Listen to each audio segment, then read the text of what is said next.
Hello, welcome back everyone to Actual English. I'm Jennifer Clyde. It's already time for lesson 206, and today's topic is soccer, or also called football. It depends on where you live. It depends on which country you are talking about the sport. Because mostly in America, you would call the sport soccer, because we have what's called American football, which is a very different sports game. But in the UK, they do call what we call soccer football. Could be confusing, but you'll get a hang of how to use soccer or football in our actual talk conversation. So how many of you out there are soccer fans? How many of you are looking forward to the coming FIFA World Cup 2014? It's just around the corner, so I'm sure that many of you are very excited. Now, even parents, when they see these wonderful soccer players doing such a great job during the World Cups, they do want their children to grow up to be wonderful or really, skilled soccer players. Or, kids may want to play soccer and be interested in the sport. So often, parents may send their kids to, really enjoy the sport with their friends. When I was in school, I was a part of the soccer team for just a year. This was when I was in middle school.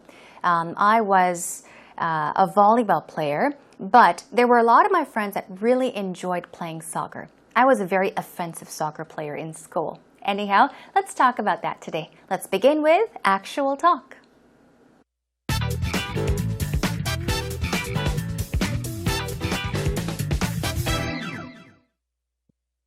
I'm thinking I need to get some more activity and exercise in these days. Okay. Maybe through some sports. How about you? Are you into sports? Well, for me, nothing compares to a game of football or soccer, as many North Americans know it. It's the best way to exercise, the best way to spend time watching a game. I even play it on some games consoles as well. I recommend that wholeheartedly to anyone, man, woman, or child. So you watch it and you play the game, I used but to work in the industry as well. you don't play it. No, I do play as well. Not so often these days, as you can probably tell, Kelly. I need to shed a few pounds. No, but I it don't is know. great exercise. Like, Yeah, if you get I into bet. it, it's 90 minutes of intense aerobic exercise, and you feel absolutely shattered afterwards. Have a little bit of a secret about football or soccer, as we call it in Canada. I actually enjoy the idea of it, and I've given it a try, but I'm afraid of the ball hitting my face. Like, really afraid of the ball hitting my face. That is common for all beginners playing football, yeah, because sometimes nobody ever talks about it. Up to like 70, 80 miles an hour. If it hits you square on the nose, I'm not gonna mince my words here. You could break your nose, yeah, for sure. Whoa. But that's very rare. Is very it? rare. Like, I'd say it's never happened to me. Obviously it's maybe hit me on the forehead or the side of the face, but then it just feels like a short, sharp slap. It's not too bad. Make it look like no big deal. It bounces off their head. They look, as part of the game. But that's my thing. I mean, I play it, but that's always in the back of my head because I do like sports. Okay, with that in mind, you've given me a little bit of incentive. Yeah. Maybe I'll play some football. Yeah, once you get into it, you'll weekend. just roll with the punches. You'll be fine. All right. Well, if I get hurt, I'm holding you responsible. Okay. Well, how did you enjoy the conversation between Peter and Kelly? Now, if you have been listening to or watching our lectures so far, you may have a good idea of how, a sporty person Kelly is. But just by the looks, just by looking at Kelly, she's so slender and thin that many people may say, she doesn't look like a sports person. I'm sure she doesn't like to play sports. But as we can tell from today's conversation, Kelly mentioned that she is very interested in sports. She likes to not only watch sports, but engage in sports activities as well. Even soccer, although she does fear getting hit in the face with a soccer ball. Anyhow, let's take a look. Here we go. Now, Kelly says, I'm thinking I need to get some more activity and exercise in these days. Let's take a look at how she's put this. I need to get some activity and exercise in these days. You can simply say, I think I need to exercise more. But this is just a way of saying getting more of something, doing more of something, getting some activities and exercise in these days, meaning including these activities in her life. Maybe through some sports. And then she asks, how about you? Are you into sports? You all know what this means. Are you into something means, are you interested in something? Do you like something? Okay? And then Peter said, well, for me, nothing compares to a game of football or soccer, as many North Americans know it. Okay, let's take a look at this sentence. Are you familiar with the song? It's by Sinead O'Connor. It's a very old song. Nothing compares to you. Now, what does that song mean? Or what does nothing compares to something mean? If you say that something, okay, let's say this program, okay, with hopes, nothing compares to actual English. What I mean by that is no other program is better than actual English. If I say nothing compares to you, just like the title of that song, it means no one is better than you. You are the best. Simply put, that person is the best or that thing is the best.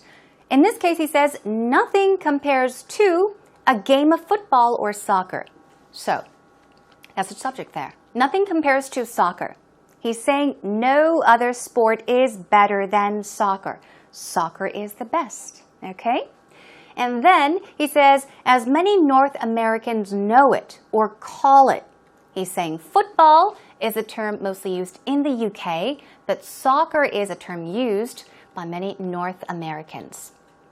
And then he says it's the best way to exercise, the best way to spend time watching a game. So not only is it great exercise, it's also a great way to spend time watching a game. He says, I even play it on some game consoles as well. So, I think we often say console, okay? The pronunciation is console. The stress goes on the first syllable. We're talking about these machines, devices or machines. There are handheld consoles, but usually video game consoles are machines that are made specifically to play video games on a separate, perhaps monitor or a separate television set. I'm sure you know what that means. We'll go over the pronunciation of console later on. The point is, he even plays soccer games on these consoles. I recommend that wholeheartedly to anyone, whether it's a man or a woman or a child. So he strongly recommends soccer. He strongly recommends that people try the sport, try playing it. Now, the word wholeheartedly is one of our vocab words. Wholeheartedly. Okay, whole means what? The complete something, a whole of something, 100% of something. And heart, think of your heart. So if you say wholeheartedly, you are saying sincerely, with enthusiasm, completely. So he's saying, I recommend that completely, with enthusiasm, with 100%, positive mind that people will enjoy it, that anyone could play soccer and enjoy it, man, woman, or child. So, Kelly says, so you watch it and you play the game, but, now Peter cut her off and he says, yeah, I used to work in the industry, in the sports industry, possibly, and he says, I do play as well. Here, he's not talking about playing video games, but he's talking about actually playing the sport himself, getting out there and running around and kicking the ball. He says, not so often these days, okay? Not as often or not so often these days. And he says, as you can probably tell. What does he mean by this? As you can tell, as you can tell, as you can see. He's saying it's obvious to the eye. He's saying, well, look at me. I need to shed a few pounds. Shed has several different definitions. They all have similar meanings, but for example, you could shed hair. It means to fall off or drop off. Now, a tree can shed leaves. It means that leaves fall off as well. If you shed pounds or weight, it means to lose. So he's saying, I need to lose a few pounds. I need to shed a few pounds, meaning I'm overweight, so it's obvious that I need to exercise. Not so often these days do I play soccer, as you can probably tell. Why? Because I'm overweight or I need to shed or lose a few pounds. Okay, and then moving on. Kelly tries to be kind. She says, well, no, I don't know. Now, Peter says, but it is great exercise. If you get into it, get into something. We're not actually talking about going inside, but here, as she asked, are you into sports? Are you into soccer? Meaning, are you interested in? Do you enjoy soccer? So he's saying it is great exercise if you get into the sport. If you really, really get into the sport, meaning enjoy the sport to the fullest. Okay? And then he says it's 90 minutes of intense aerobic exercise and you feel absolutely shattered afterwards. So he's talking about how soccer is a good workout. It's a good exercise, a great exercise. Why? Because it's 90 minutes, not an hour, but 90 minutes of intense aerobic exercise. Aerobic exercise, we're talking about running around, okay? Now, intense means what? Intense means strong. We're talking about extreme force or an extreme amount of something as well. So here he's saying that it's extreme exercise, a really, really good exercise, and you feel absolutely 100% shattered afterwards. Now, let's take a look at the word shatter. S-H-A-T-T-E-R. I'll give you an example. Let's say, I shattered the window. What does that mean? I shattered the window means I broke the window into small pieces. Okay? So if you destroy something by breaking it especially into small pieces, you can say that you shattered something. But in this case, he's not saying that he broke something. He's saying that he feels shattered afterwards, meaning he feels shattered after playing soccer. In this case, he means that he feels broken down, meaning very exhausted and very tired. Okay? All right, let's move on. Now, Kelly says, I have a little bit of a secret. Let's find out what that secret is. About football or soccer, as we call it in Canada. So even in Canada, they call it what? Soccer. I actually enjoy the idea of it. So she enjoys soccer, or she enjoys the idea of playing it. And I've given it a try. If you give something a try, it means you actually try it. Okay, you experience it. So she says, I like the idea of playing soccer, and I've given it a try. I've tried playing soccer, but I'm afraid of the ball hitting my face. So this is what she is afraid of. So, I guess you could be afraid of getting hit by the ball, especially in the face, because you could break a nose, for example. As I told you, I played volleyball when I was in middle and high school. I was on the school volleyball team. We would often get smashed in the face with the volleyball, and that really hurts. And you really could get hurt. So that is what she is afraid of. She's afraid of getting hurt by getting hit in the face with the soccer ball. Now, what's his name? Peter says, that is common for all beginners playing football. It's common. Hey, it happens, he says. And then she says, is it really? Is it really common? Do people really get hit in the face with the ball? And he says, yeah, because sometimes they kick it meaning the soccer ball, up to like 70 to 80 miles an hour. Now he's talking about the speed. So let's say 70 miles per hour. We're talking about miles per hour. Okay, so he's just talking about how fast the ball moves when the hitter kicks the ball. So the soccer ball could be hit or kicked at that rate, at that speed. And if it hits you square on the nose, what does that mean? Square on the nose. Take a wild guess. Square on the nose. If the ball hits you square on the nose, it means right on the nose, exactly on the nose. Yep, I'm not going to mince my words here. The point is what? You could break your nose for sure. For sure meaning without a doubt, 100%. So let's take a look at this sentence. From here to the end, right here. If the ball hits you square on the nose, right in the nose, I'm not going to mince my words here. What does he mean by I'm not going to mince my words here? Mince is a word that you would often come across when you're looking through a recipe, when you're looking through a cookbook, when you're talking about cooking, how to cook certain dishes. We often say minced garlic, which means chopped garlic, or mince the cucumbers, which means to cut the cucumbers into very small pieces, okay?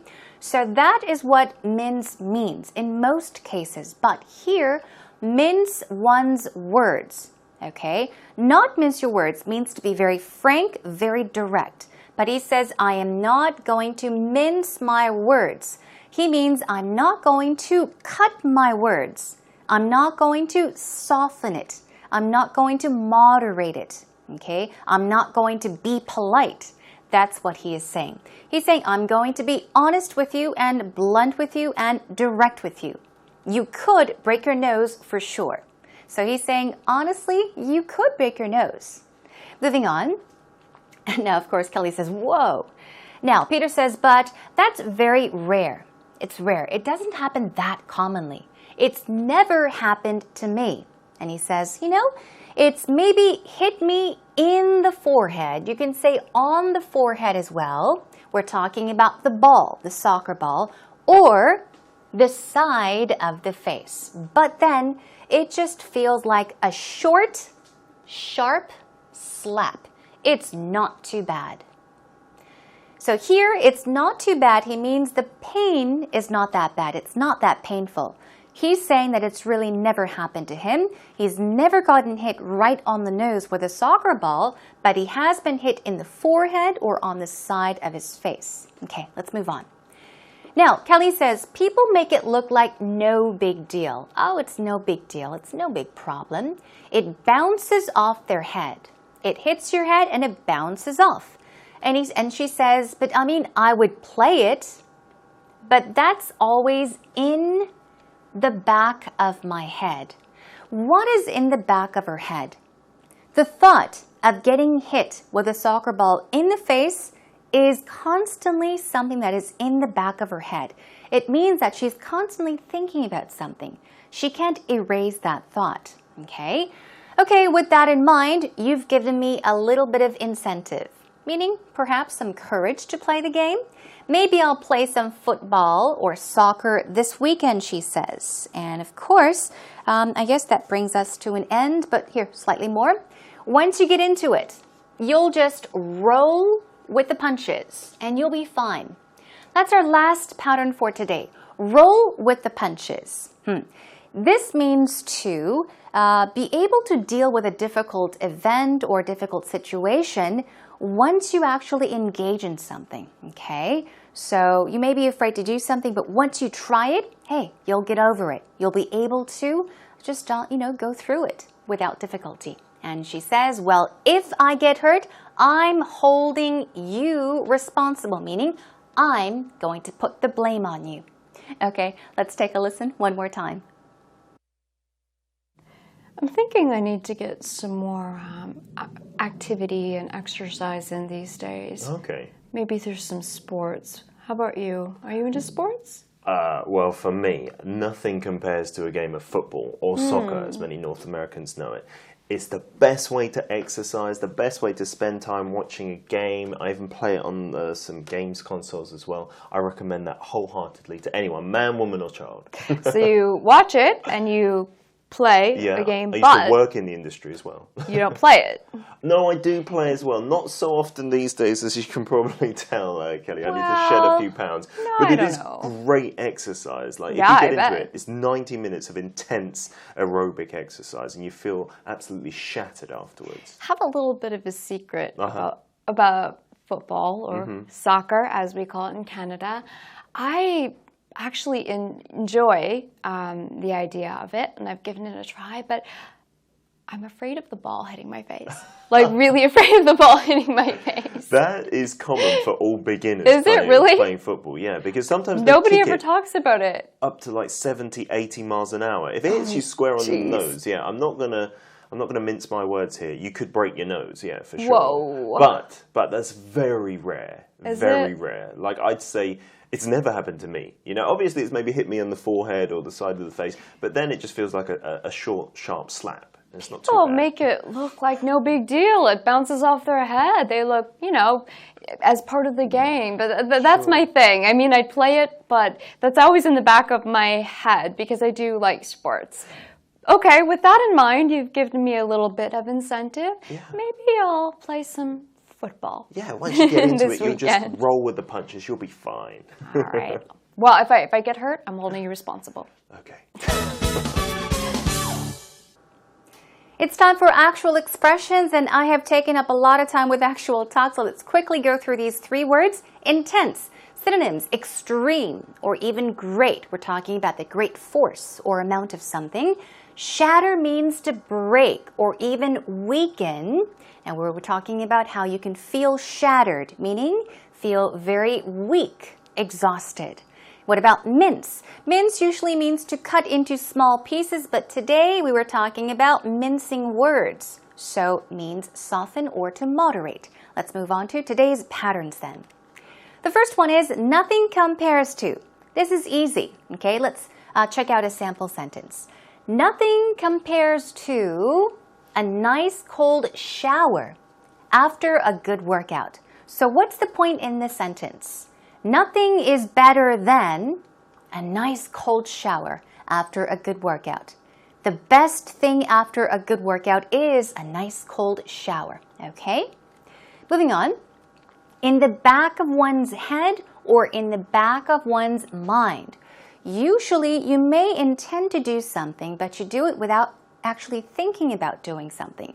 Or you may have a constant thought about something in your head. So here is a sample sentence. It's been in the back of my mind. What has been? To call the cleaners, but I've just been so lazy. So we're saying that perhaps you intended to call the cleaners, but you haven't really actively done it, okay? Or you can say you're constantly thinking about calling the cleaners, but you've been too lazy and you have not called the cleaners, okay? One final one quickly, roll with the punches. We're talking about adjusting to difficult situations or events by actually taking part in an activity or as the event happens. She was afraid to sing before a huge crowd. What's the problem? Afraid to sing. But she got up on stage and rolled with the punches. So as the event started or happened, well, you deal with that event or the difficulties of the event almost automatically or naturally. So please do make use of roll with the punches. You'll hear it quite commonly.